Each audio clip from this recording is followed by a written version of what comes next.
എല്ലാ ഭാരങ്ങളും ചുമക്കും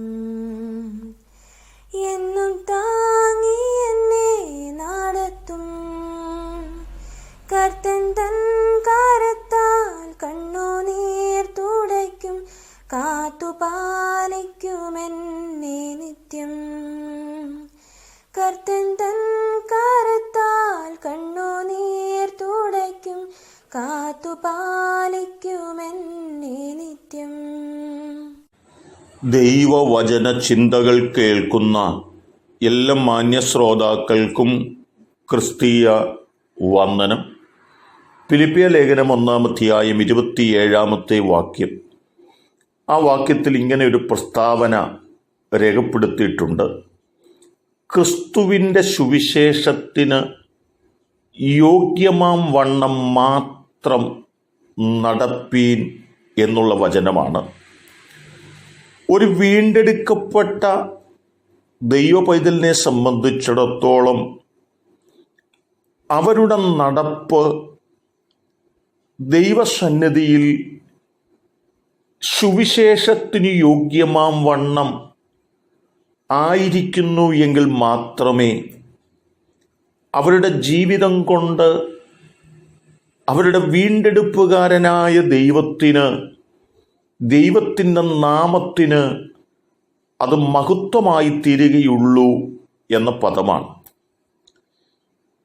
ഈ ലോകത്തൊരു കൂട്ടം ആളുകളെ ദൈവം നിത്യതയുടെ അവകാശികളായി വീണ്ടെടുത്തിരിക്കുന്നു എങ്കിൽ വീണ്ടെടുപ്പിൻ്റെ ആഴങ്ങൾ തിരിച്ചറിയുന്ന ദൈവമക്കളെ സംബന്ധിച്ചിടത്തോളം അവരെങ്ങനെയായിരിക്കണം എന്ന് പൗലോസ് ഓർമ്മപ്പെടുത്തുകയാണ് ചെയ്തിട്ടുള്ളത്. അവിടെ പറയുന്നത്, എതിരാളികളാൽ ഒന്നിലും കുലുങ്ങിപ്പോകാതെ ഏക മനസ്സോടെ സുവിശേഷത്തിൻ്റെ വിശ്വാസത്തിനായി പോരാട്ടം കഴിക്കേണ്ടവരാണ് നിങ്ങൾ എന്ന് പറയുകയാണ്. എതിരാളികൾ നമുക്കെതിരായി പലതും ഉന്നയിക്കുമ്പോൾ അവരുടെ വാക്കുകളുടെ മുൻപിൽ കുലുങ്ങിപ്പോകുന്നവരായി തീരരുതെന്നും ഏക മനസ്സോടുകൂടി സുവിശേഷത്തിൻ്റെ വിശ്വാസത്താൽ പോരാട്ടം കഴിപ്പാൻ വേണ്ടി ദൈവം നമ്മെ വിളിച്ചിരിക്കുന്നു എന്നും നമ്മുടെ നടപ്പ് ക്രിസ്തുവിൻ്റെ സുവിശേഷത്തിനൊത്തവണ്ണമായിരിക്കണമെന്നുമുള്ള ആ യാഥാർത്ഥ്യങ്ങൾ നാം മറന്നുപോകുവാൻ പാടുള്ളതല്ല.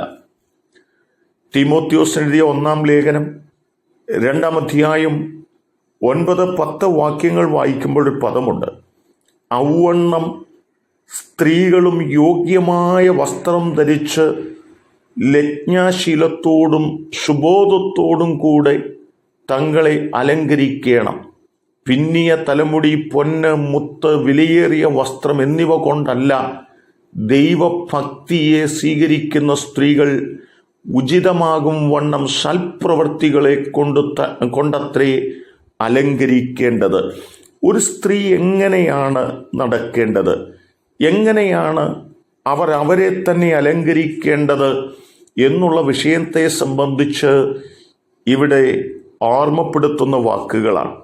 ഇതേ വസ്തുത തന്നെ പത്രോസിന് എഴുതിയ 1-ാം ലേഖനം 1-ാം അധ്യായം 18-ാമത്തെ വാക്യത്തിനകത്ത് ഓർമ്മപ്പെടുത്തുന്നുണ്ട്. പിതൃപാരമ്പര്യമുള്ള നിങ്ങളുടെ നടപ്പിൽ നിന്ന് നിങ്ങളെ വീണ്ടെടുത്തിരിക്കുന്നത് പൊന്ന്, വെള്ളി മുതലായ അഴിഞ്ഞു പോകുന്ന വസ്തുക്കളെ കൊണ്ടല്ല, ക്രിസ്തു എന്ന നിർദോഷവും നിഷ്കളങ്കവുമായ കുഞ്ഞാടിൻ്റെ വിലയേറിയ രക്തം കൊണ്ടത്രേ എന്ന് നിങ്ങൾ അറിയുന്നില്ലയോ? കർത്താവായ യേശു ക്രിസ്തു തൻ്റെ രക്തത്താൽ നമ്മെ വീണ്ടെടുത്തു എങ്കിൽ ആ വീണ്ടെടുക്കപ്പെട്ട ദൈവമക്കൾ അവരുടെ നടപ്പിൻ്റെ എല്ലാ മേഖലകളിലും അവർ സുവിശേഷത്തിന് യോഗ്യമാം വണ്ണം നടക്കുവാൻ ഉത്സാഹിക്കണമെന്നുള്ള പദമാണ് ഈ വചനത്തിലൂടെ ഓർപ്പിച്ചിട്ടുള്ളത്.